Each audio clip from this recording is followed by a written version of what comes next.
Splitgate 2 has been out for a few weeks, but how's it all going? Turn the volume up, let's talk about it. Splitgate 2 officially launched at the start of June, after a very rough beta before when that came out, and it got really badly review bombed on Steam. But it's been out for a few weeks, and I feel like it's lost a little bit of momentum. So I just wanted to talk about the past and how we got here, and then what's to come for the game, like some updates that are coming down the road for it. So yeah, as I mentioned, when the beta came out, it didn't work for anyone for about 36 hours. It was a real problem. No one could load it. No one could get into the game. It kind of hyped it up, and then just nothing from the beta. I would say that's what betas are for. It wasn't a full launch of the game, nor did anyone pay money for it. But nevertheless, it really did get review bombed on Steam. It still hasn't really recovered from that. The game then fully launched a few weeks later, just around Summerfest time. It launched with a Battle Royale that had a fair bit of hype and a fair bit of interest, but I feel like that interest is completely waned now. It's just a pretty stock standard Battle Royale. There's nothing really special about it. I would say a game like this doesn't lend too well to a Battle Royale, so it just fell short of the mark. Some people do enjoy it, but I just think that wasn't really necessary. I think having some funner game modes like in the original Splitgate would have been the way to go here. Instead of trying to get a Battle Royale out. But we're here now. So this game peaked at about 25,000 players on PC. Their developers say that a lot more people have playing it on consoles. Whether that's true or not, there's no way of telling. We're now down to about 9,000 players on PC at its absolute peak. It did hit 10,000 over the weekend, but I progressed during the week. It's going to go back to 10,000. You can pretty much look day to day. It's losing 1,000 players every single day since its peak.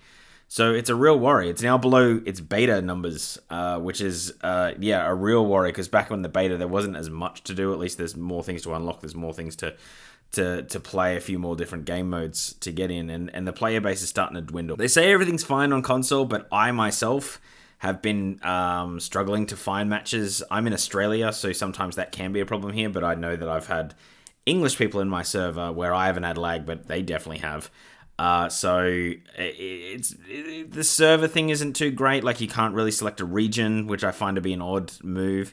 Crossplay, you need to enable that to not just work with consoles. It needs to go with everywhere. So I really wish there was a button to go console crossplay. I think that would help the player base a bit, because some people on PC can just do the aerial moves a lot better than you can on controller. Like, that's just a fact. Like, that's really something that the accuracy come jumping in the air is just going to be better on mouse and keyboard than it is going to be with a controller in your hand. So the player base is way down. There isn't really a lot to keep you into the game. And again, it's a free-to-play game, so unless you buy microtransactions and the game really takes off, then the developer, 1047 Games, isn't really going to make a lot of money, because they need people to buy the microtransactions. Some of them were outrageous a few weeks ago. I think there was a $34 portal that you could buy, which was just like silver. So that was weird. That was that was a very odd move.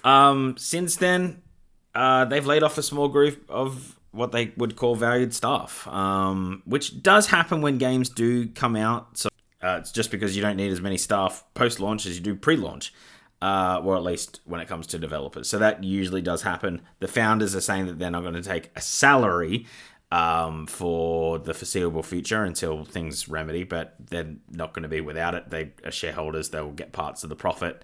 So for them, their salary mightn't even be that high. It might be all linked to profit. So I wouldn't say that they're amazing for doing that. There's a ton of founders and CEOs that I know that get very little salary, and it's all about those sweet bonuses, or the profit shares, or if they're looking to do a buyout down the road and they know that there's a big bag of money coming at the end of the horizon here. So I wouldn't say that they're being charitable in saying that, hey, we're not taking a paycheck. It's a nice gesture, but I kind of looked through that pretty quickly. They're saying that they're locked in to deliver the next phase of the project, the next phase of the game. They haven't really listed anything that's going to come out that's going to really blow anyone away. Going through the Battle Pass, like, I haven't bought the Battle Pass, but there isn't really anything in there that seems like, oh, well, I must have that. I don't think I'm as invested in the game. It's really fun. I've played a fair bit of it, but I'm just not invested in any of the characters or any of the skins or anything. And I don't think a lot of people are. Like, I think it's just one of those games like, yeah, I'll log on, I'll clock an hour, then I'll head off for the day. So what is coming in the future of this game? Well, a big step will be ranked. They did say the 5 things that they were going to bring out. It was going to be bug fixes as number one. They're still in the midst of that. Shortening the Battle Royale load times. Again, not a lot of people are playing it, so that's just going to be a problem. The third thing is Ranked Arena. That is probably the biggest thing that this game needs. Splitgate 1 had a really good ranked scene. And that's what kept me coming back, at least in the first year. I'm a sweaty player, and I get invested in that.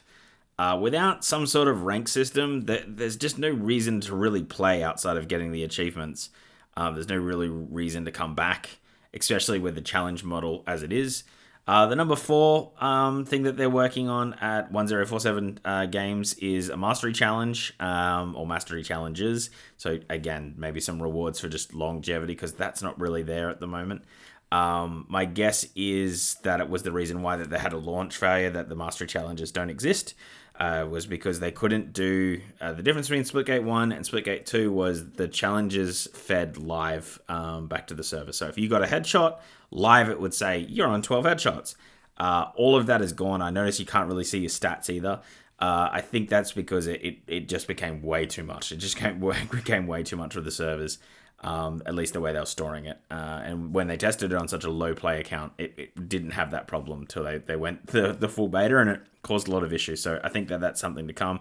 And then it just, pretty generic performance improvements across the board. They've also committed to some new maps, some new weapons, some new skins, if anyone cares about the skins. So that's all we know for now. And now we start to get like the editorial part of this, where I can give my opinion.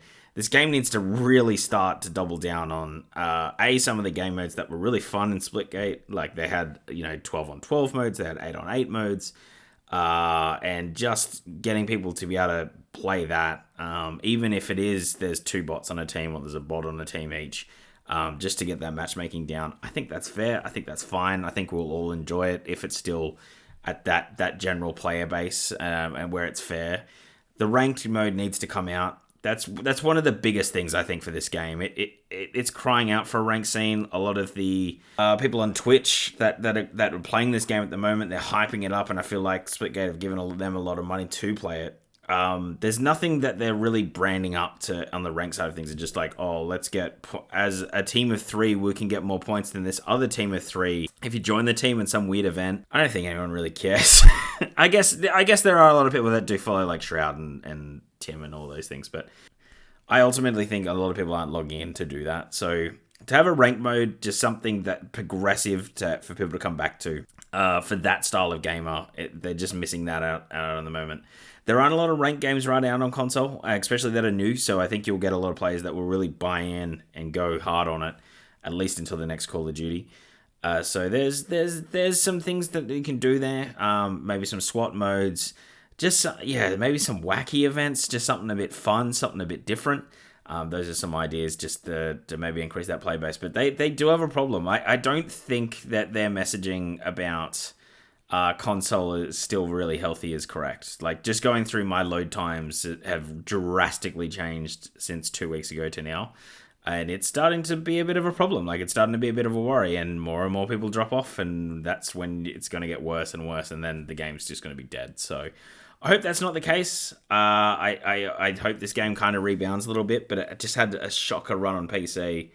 I feel like the PC market has mostly abandoned it. 9,000 players in a day isn't a lot at all, especially when you're a competitive shooter that's meant to be quite high. And again, you need that revenue. You need the players playing to make the microtransactions. So, hopefully they can turn this around, but it's a bit of a worry at the moment. Anyway, that is the whole video. If you made it this far, hit the subscribe button, because that really does help us out. Plus, you made it this far on a nerdy video, so you kind of, you obviously like it. Hit the like button, because that helps the algorithm, and then it shoots it off to other people, so then they can algorithm. And comment down below. Am I wrong? Are you enjoying the game? Is there anything that I'm missing here? What would you like to see from the game? Or is it just cursed? Is it just cursed at this point? And, there's a few multiplayer games coming out next month. You got Killing Floor. There's a lot of co-op games, but it's like Ready or Not coming out on console. You got Killing Floor 3. You don't really have that ranked shooter, but it will start to become a bit of an aggressive market again. I know it's a bit quiet at the moment. A lot of games have blown past their end date, and I think Delta Force is closer than a lot of people are leading on to when it comes to console. So They got to get their ducks in a row, or else that console market will go away quickly. Like, that's the thing with PC, you can kind of keep that player base engaged, and you can slowly grow it. Console, it's a lot of people who are usually younger, so they do really chase that new thing, and if it's nothing exciting, they will abandon it pretty quick. And it's much easier on console too to just play much older games too if you want to go down that route. So yeah, anyway, I'm going to edit this up. I'm going to cut it up. And call it a night. I think I might play some Splitgate tonight, actually, before that. But yeah, anyway, thank you so much for watching. Have a great day. See you, and bye.